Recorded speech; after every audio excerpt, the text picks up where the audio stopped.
Em nome do Pai, e do Filho, e do Espírito Santo. Amém.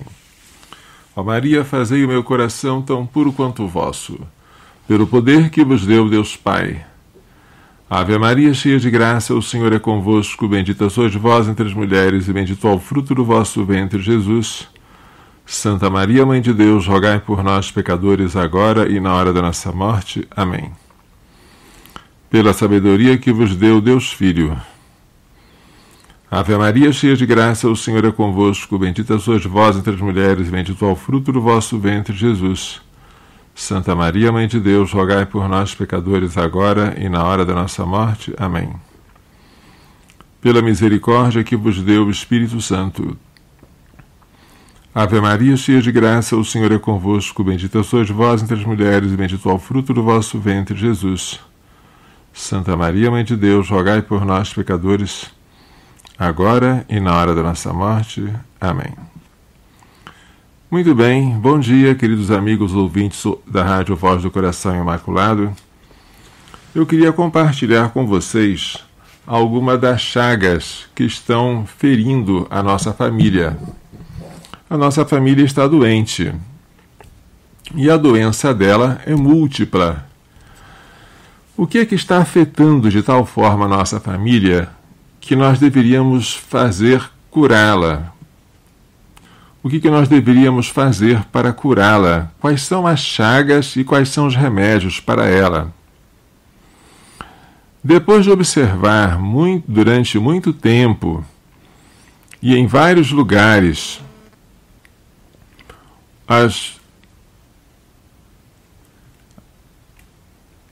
os sintomas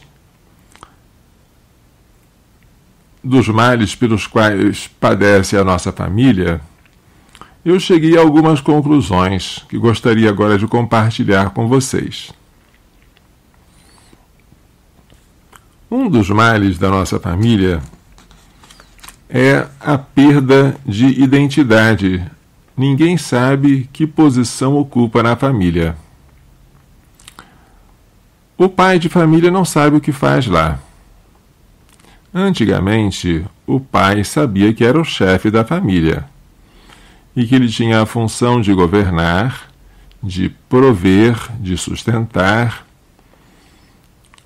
de decidir, de dirigir, de zelar pelo bem-estar físico, mas sobretudo espiritual e moral de todos os seus familiares.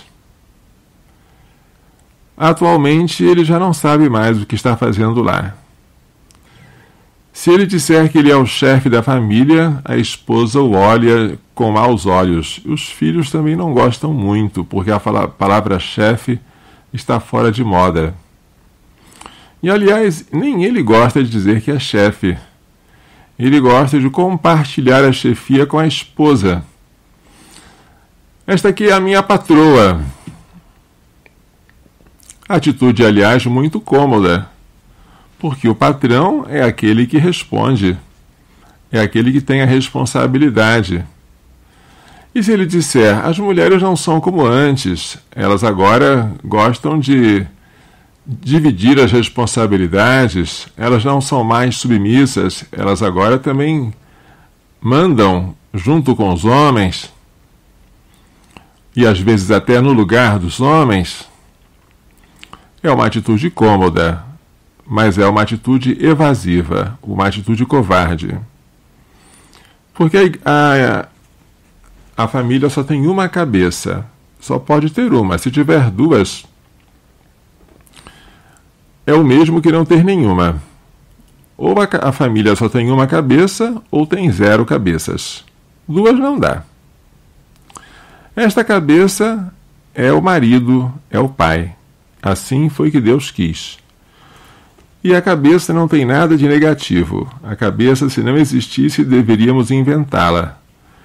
A cabeça existe para dirigir, para guiar, para dar coesão, para dar unidade, para dar firmeza, estabilidade, para dar proteção. A cabeça não é para esmagar, para oprimir, para tiranizar. A autoridade é uma coisa, autoritarismo é outra.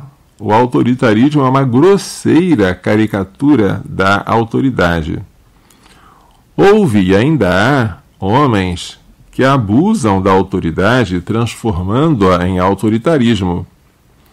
E assim há mulheres que, rebelando-se contra o autoritarismo, vão além e rebelam-se até contra a autoridade. E dizem, detesto a autoridade, porque confundem autoridade com autoritarismo. Mas aí a gente não pode jogar fora a água suja da bacia junto com o menino. Temos que jogar só a água, o menino não. A autoridade é necessária. Lembremos, queridos pais, queridos maridos, vocês que têm autoridade têm um dever maior de amar. Pedro, tu me amas mais do que estes? Melhor dizendo, Simão, filho de Jonas, amas-me mais do que estes? Sim, Senhor, eu te amo, apacenta minhas ovelhas. Simão, filho de Jonas, amas-me? Senhor, tu sabes tudo, tu sabes que eu te amo, apacenta meus cordeiros. Simão, filho de Jonas, amas-me? Sim, Senhor, tu sabes tudo, tu sabes que eu te amo, apacenta as minhas ovelhas.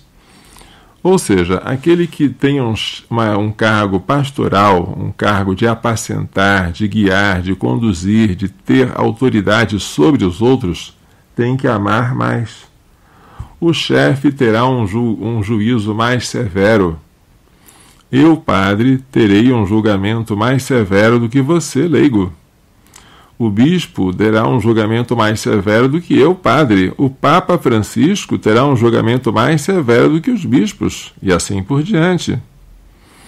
O pai de família, ele terá um julgamento mais severo do que a mãe, se os dois cometem o mesmo pecado. Imagine que os dois cometessem o mesmo pecado, Deus nos livre, de deixarem os filhos assistirem a uma novela de televisão. Os dois vão responder diante de Deus severissimamente, porque permitiram que as criancinhas se escandalizassem. Expuseram-nas à ocasião próxima de pecado. Mas a responsabilidade primeira vai ser do pai. E não adianta ele dizer, foi a mulher que colocaste ao meu lado, como Adão falou, não adiantará isso, porque ele é a cabeça da família. Ele deveria ter tomado conta da esposa e dos filhos. O pecado dele é maior. Ele tem um dever maior de amar, e se não ama, o pecado dele é maior. Portanto, a chefia não é para ter o maior pedaço, o melhor lugar, não é para receber vantagens e homenagens, não é para receber honrarias. A chefia é só para servir. E o chefe só deve contrariar os súditos quando for para o bem deles. O chefe não está lá na casa para fazer a sua vontade, mas para fazer na casa a vontade de Deus. Para isso serve o marido, para isso servem os filhos. Para isso serve o marido, para isso servem os pais. E convenhamos, esta função agora está perdida. Os maridos não sabem mais para que servem. Estão de fato perdidos. E as mulheres não estão menos perdidas, porque elas também não sabem o que eu estou fazendo em casa. Primeiro, elas acham que o lugar delas não é em casa. Acham que o lugar delas é lá na rua, é lá trabalhando num banco, atrás de um guichê, contando moedas, atendendo fregueses, pintadas com batom e maquiadas, mas que o lugar delas não é mais cuidando de crianças. A mulher não se satisfaz mais em ser um céu de ternura, aconchego e calor para os seus filhos. Isso para ela já é coisa do passado. Ela deseja sair para ser, que coisa triste, igual aos homens. Que coisa triste. Vale lembrar aquele trecho do poema de Cora Coralina. Que pretendes, ó mulher, empregos fora do lar? És superior àquele a quem desejas igualar. Querer ser igual ao homem, ela não é igual.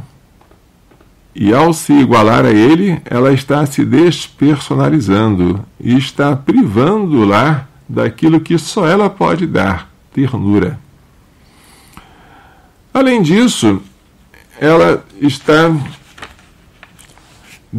como se diz, desvalorizando o seu serviço, porque o serviço doméstico, embora ele não seja muito visto, ele é indispensável.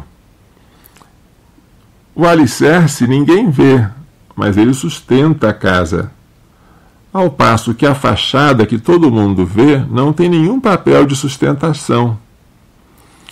O serviço de uma dona de casa, embora cansativo, é ele que está sustentando a casa. Se a mãe de família deixa esse serviço de lavar, passar, cozinhar e de estar junto aos filhos, e resolve sair para adquirir um título, para adquirir dinheiro, e deixa em casa uma substituta que nunca vai ser como uma mãe, uma vigia que nunca vai ser como uma mãe, uma funcionária, mas que nunca vai ser como uma mãe, para ficar do lado, no lugar dela, mas nunca vai ser como ela. Esta pobre mulher que saiu para adquirir dólar, em vez de ficar em casa para ser dolar, que pena. Ela vai ser uma frustrada, porque ela vai descobrir tarde, mas vai descobrir que não há sucesso que compense o fracasso no lar. E vai descobrir que ela nasceu para ser mãe e que o lugar de mãe é o lar. E que os filhos não vão ficar felizes com o dinheiro que ela vai trazer para casa, ficariam felizes com a presença dela que ela não quer trazer para eles. Então a mulher não sabe mais o que faz, não sabe. Não sabe e quer imitar os homens. Imita os homens no emprego. E o emprego que ela quer ocupar são todos os empregos que os homens antes ocupavam.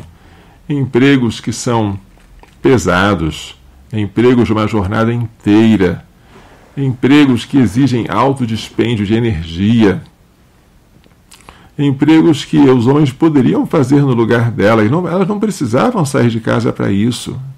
Empregos que tiram vagas do mercado de trabalho que poderiam ser empregadas por chefes de família, mas elas têm que trabalhar fora. Alguma coisa as impele, elas não podem ficar no lar. Que pena, não é? Se elas fossem mais equilibradas, elas pensariam, até se fosse possível, em alguma profissão que fosse mais harmônica com a sua vocação de mãe. A mãe é a primeira educadora. Por isso, as professoras primárias são mulheres, em quase 100% dos casos. Por quê? Ao ensinar a criança a alfabetizar-se, ao alfabetizar as crianças, a professora está estendendo para a escola o seu lar. Ela está fazendo na escola aquilo que ela já faz na sua casa. A educação primária tem tudo a ver com a mulher. Da mesma forma, a enfermagem tem tudo a ver com a mãe, porque a mãe é a primeira que cuida dos doentes. O hospital é para a enfermeira uma extensão do lar onde ela cuida dos seus filhos. Algumas profissões têm muito e às vezes têm tudo a ver com a mulher. Outras não têm nada a ver. São profissões violentas, são profissões pesadas, são profissões que exigem um autocontrole emocional, E para que as mulheres quererem se violentar nesses campos que não são próprios delas?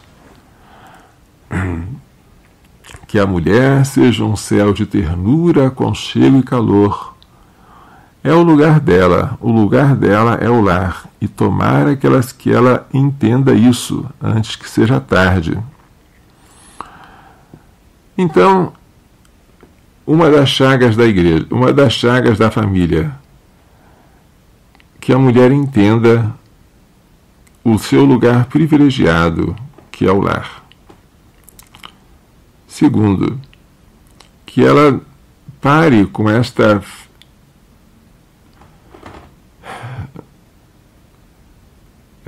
pressa desenfreada de querer sair do lar para o mercado de trabalho a fim de ganhar dinheiro, competir com o homem e adquirir títulos. Terceiro, que ela se alegre pelos filhos que tem, pelos filhos que Deus quiser dar a ela, e se alegre de ter muitos filhos, porque os filhos são uma bênção do Senhor, e as bênçãos não devem ser rejeitadas como se fossem maldições. Quarto, que a mulher valorize o seu próprio corpo como templo do Espírito Santo. Que ela volte a se vestir modestamente. Que ela não queira imitar os homens na sua vestimenta. A moda unissex é coisa recente. Mas não deveria haver moda unissex porque não existe um corpo unissex. O corpo humano masculino é diferente do feminino. Se você tenta fazer uma calça que dê para todos os sexos, ela vai ficar apertada em um sexo e folgada em outro. Não há outro jeito. Assim, a calça jeans ela foi feita para os mineradores dos Estados Unidos. E lá ela fica bem folgada para os homens que trabalham nas minas. Ela é feita de brim grosseiro. Mas quando as mulheres passaram a usá-las, elas ficaram muito, muito apertadas, coladas, indecentes. Porque esse tecido, essa calça, esse corte, não foi feito para as mulheres. As mulheres têm uma bacia larga para poder caber o neném durante a gestação. Esta calça não se adapta a elas. E isso não tem nada a ver com a maternidade. É muito triste ver como, às vezes até senhoras de uma certa idade, já casadas, usam essas roupas que são tão estranhas. Não apenas as jovenzinhas, as adolescentes, mas até pessoas já de uma certa idade. Essas roupas deveriam ser evitadas pelas cristãs. E as mulheres deveriam revalorizar ou redescobrir não só a decência, mas a beleza da saia. A saia, por ser uma roupa larga, uma roupa que se adapta muito bem aos quadris da mulher, que são largos, é uma roupa bonita, é uma roupa elegante, é uma roupa que parece que foi feita para a mulher, que tem tudo a ver com ela. Seria bonito se as mulheres redescobrissem isso. Então, esta seria mais uma coisa que nós poderíamos estimular: a redescoberta das roupas modestas, que não precisam, para ser modestas, serem feias, nem deselegantes. Ao contrário, as roupas modestas costumam ser mais elegantes do que as roupas indecentes.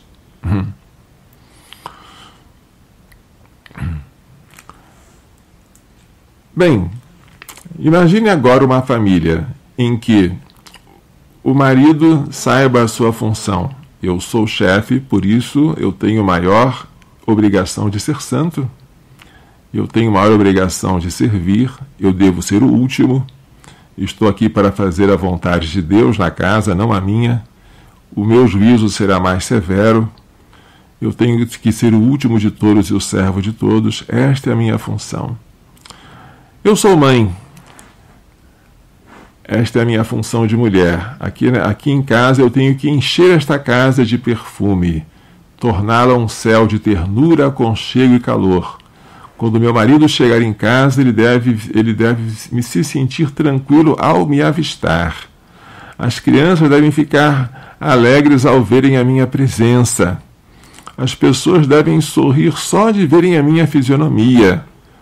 Eu estou aqui para tornar este ambiente um lugar aprazível. Esta é a minha função. A esposa é o sol da família. Assim dizia o Papa Pio XII, naquele seu discurso aos recém-casados de 1942.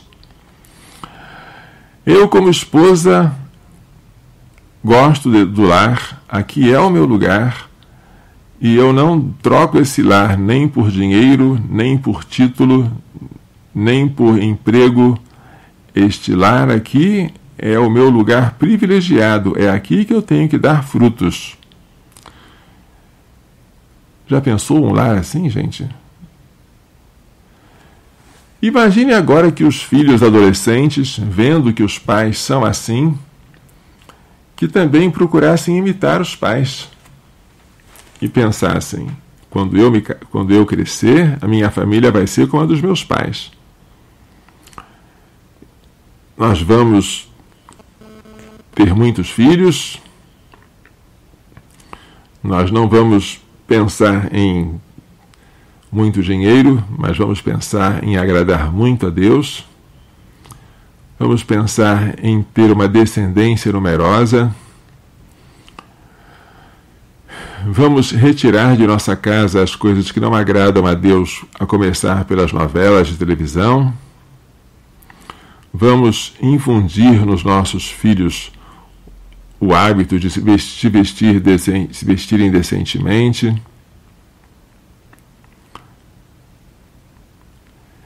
E imagine que também nas famílias os jovens tivessem um namoro decente. E o namoro decente seria decente mesmo. Decente não só porque evitassem a fornicação, que é o ato conjugal antes do matrimônio, mas decente porque evitassem qualquer coisa que causassem o desejo da fornicação, como os abraços agarrados e os beijos na boca. Imagine que durante o namoro os jovens provassem que se amam pelo tempo, pela distância e pelo sacrifício. Pelo tempo, você me ama? Amo, então espera. Pela distância, você me ama? Amo, então vamos separar os nossos corpos para unir as almas. Pelo sacrifício, você me ama? Amo, então vamos abster-nos de prazer um por causa do outro. Imagine um namoro assim, em que os dois procurassem evitar até mesmo as ocasiões próximas de pecar, em que os dois nunca ficassem sozinhos, mas exigissem a presença de uma terceira pessoa para ficarem com eles, para servirem de testemunhas, porque eles não têm nada para esconder. E quem não tem nada para esconder exige a presença de alguém para testemunhar, para presenciar. Já pensou se assim fosse o namoro dos nossos jovens? Como seria lindo o nosso matrimônio e como seria maravilhosa a nossa família? Se o namoro fosse assim, um namoro de verdade, um namoro que os anjos pudessem assistir sem se escandalizar, Um namoro como esses, assim, um namoro que não ficasse devendo a impureza ao amor de Nossa Senhora por São José. Já pensou? Como seria pura a família que daí surgiria? Nossa! Mas tinha que ser um namoro desse jeito, que os pais deveriam ensinar aos filhos. Um namoro assim mesmo, um namoro em que a castidade seria nota 10. A castidade sem limites, sem falsos limites. Castidade é castidade. Não pode haver exceções. Quando você quer ser casto, você tem que evitar tudo aquilo que não é correspondente à pureza, aquela virtude que vai fazer você ver a Deus face a face. Aquilo que é impuro já não é mais seu. Imagine que na sua família você ensinasse os seus filhos a namorar assim. Veja, uma família em que cada um soubesse a sua função. O pai soubesse o que ele faz, a mãe soubesse o que ela faz, os filhos aprendessem desde pequenos o valor do nosso corpo como templo do Espírito Santo, o valor dos olhos que um dia verão a Deus, a gravidade de ver coisas imorais nas revistas, na televisão, no cinema, no celular, no tablet, no notebook, o perigo das redes sociais, a importância de se esperar antes de se casar, de provar o amor antes de se casar, porque o amor tem que ser provado, e provado muito. O valor da virtude e da castidade, o valor de poder viver a castidade de todos os modos, a começar pelos olhos, mas também pelo pudor que se manifesta também pelas roupas, a fim de que os outros, ao olhar para nós, também tenham seus olhos puros. Que coisa linda! Imagine uma família que fosse toda assim, e uma família que todos os dias rezasse o terço junto com Nossa Senhora. Uma família que imitasse os apóstolos, que se reuniram com Maria Santíssima todos os dias em oração. No 10º dia, desceu sobre eles o Espírito Santo. Imagine uma família assim, uma família que rezasse unida todos os dias com Maria.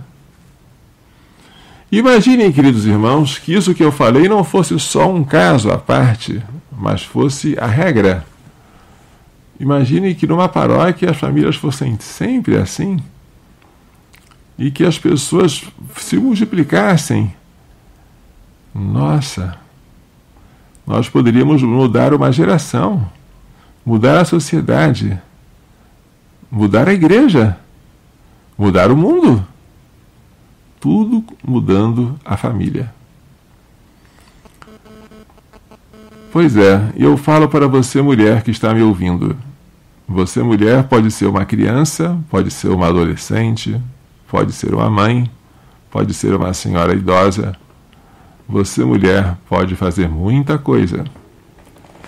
Porque nos últimos 100 anos, o homem mudou muito pouco. Eu diria que aquilo que mais o homem fez nestes últimos anos foi abdicar da sua função de chefe. Mas as mudanças na mulher foram muito profundas, muito radicais. Sobretudo o que a mulher fez foi deixar a sua ternura de mãe e o seu lugar no lar. E querer embrenhar-se pelo mercado de trabalho, por este mundo competitivo, por querer ganhar dinheiro, e deixou de ser calma, deixou de ser uma figura tranquila, quis voltar para casa com aquele estresse.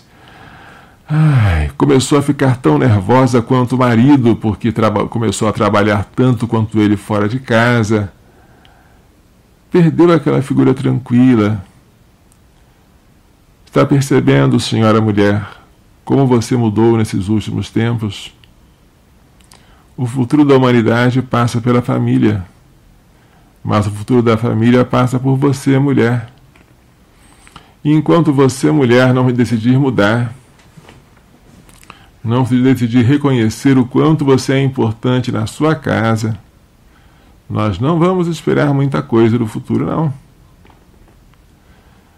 Seja quem Deus quis que você fosse. Você, pequenininha, não brincava de carrinho, nem de guerra, nem brincava de fazer comércios, nem de sair de casa para ganhar dinheiro. Não. Você em casa, você pequenininha, brincava de boneca, brincava de casinha, brincava de dar de comer a um bebê, de amamentar uma criança, porque esta é a sua vocação, a sua missão. Agora que você cresceu, faça isso.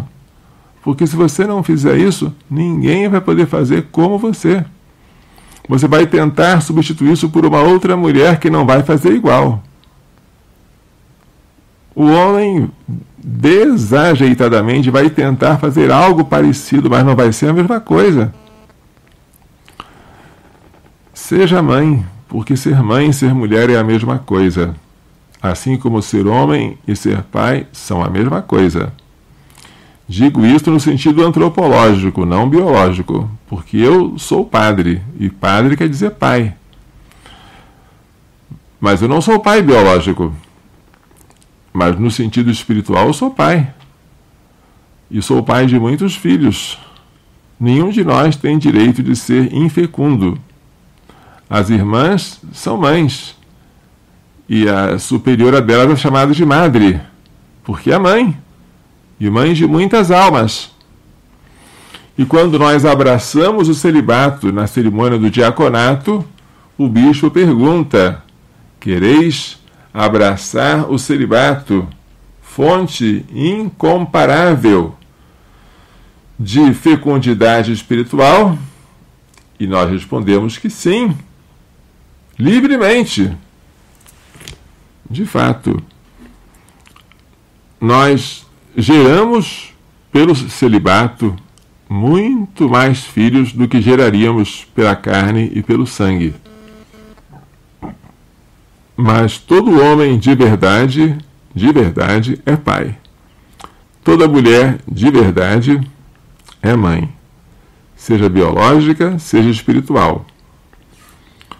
Mulher, seja mãe, seja aquilo que tu és chamada a ser. Homem, seja pai, seja aquilo que tu és chamado a ser. Se a gente não assumir a própria vocação e missão, a família vai se desmoronar, como já está se desmoronando. E nós teremos um futuro sombrio. Isso não pode acontecer. A família tem que ser fundada sobre o matrimônio uno, perpétuo e indissolúvel. Matrimônio este que deve ser preparado por um matrimônio castíssimo, em que os dois jovens devem ter se preparado para o sacramento do matrimônio. Devem ter conhecido as suas almas em preparação para a doação dos seus corpos. Tudo isso em um ambiente de oração, e uma oração perseverante, em comum e com Maria. É a reza do terço. Tudo isso nós agora temos como ferramentas para a nossa santificação e salvação. Tudo isso o Senhor nos oferece. E se nós não oferecemos, se nós não usamos dessas ferramentas, não é por falta de oferta do Senhor. É por falta de docilidade do nosso coração. Vamos então inclinar a cabecinha para receber a nossa bênção. O Senhor esteja convosco. Pela imposição de minhas mãos sacerdotais e pela invocação da minha aventurada sempre Virgem Maria, de São José, seu castíssimo esposo, de São Luís Gonzaga, de São Luís de Maria Guilhom de Montfort, de Santa Genevieve Mola, de São Miguel, São Gabriel, São Rafael, de todos os anjos e santos, abençoe-os, proteja-vos e guarde-os com toda a bênção no céu e da terra, o Deus Todo-Poderoso, Pai, Filho e Espírito Santo. Amém. Coração Imaculado de Maria, livrai-nos da maldição do aborto.